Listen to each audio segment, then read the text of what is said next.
Bonjour, bienvenue dans ce nouvel épisode de Patobat 2.0 dédié aujourd'hui à la ventilation, première partie qui sera consacrée au principe de la ventilation. Les bâtiments pour bovins s'appuient sur le principe de la ventilation naturelle que l'on oppose à la ventilation mécanique que l'on peut retrouver par exemple dans des bâtiments de porcs, de volailles ou de veau de boucherie. Deux grands principes régissent cette ventilation naturelle. Le premier est l'effet vent.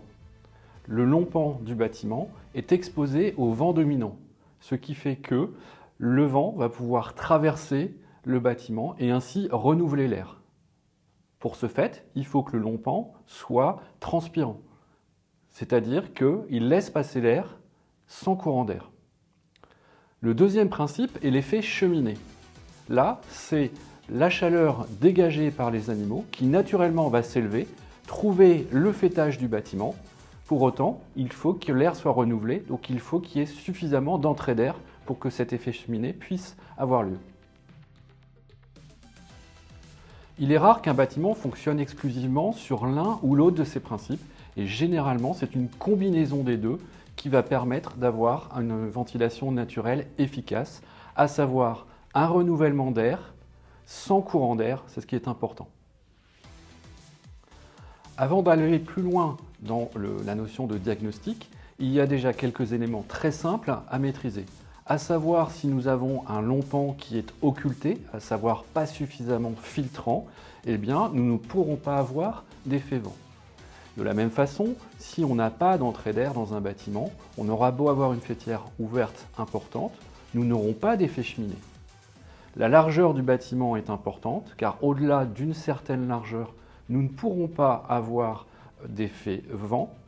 De la même façon, la hauteur du bâtiment va rentrer en ligne de compte car là encore, si un bâtiment est trop haut, nous ne pourrons pas le faire fonctionner par l'effet cheminée. L'orientation du bâtiment, comme nous l'avons déjà signalé, est fondamentale. Un bâtiment qui serait orienté non pas perpendiculairement mais complètement dans l'axe des vents dominants, y compris si la faîtière est large et bien ouverte, ne fonctionnera jamais par l'effet cheminée.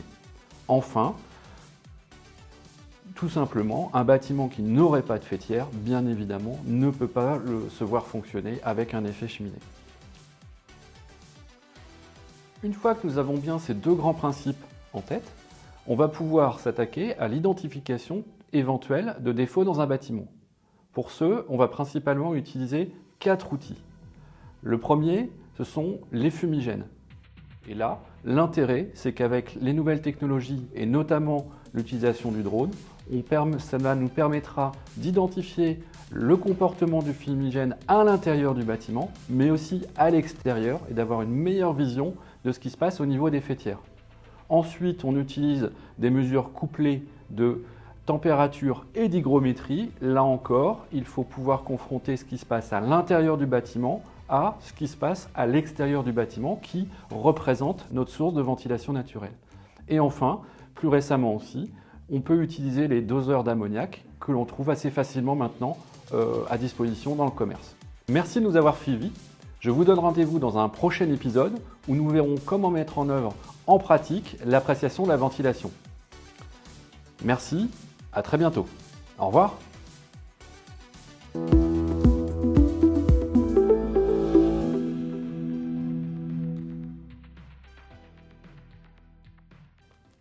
Bonjour, aujourd'hui nous ne sommes pas chez Marguerite, mais dans Fontainebleau, où tout le monde le sait, il n'y a pas de bovins. Bienvenue dans Patobat 2.0. Bonjour, bienvenue dans Patobat 2.0. Là, du coup, je me suis...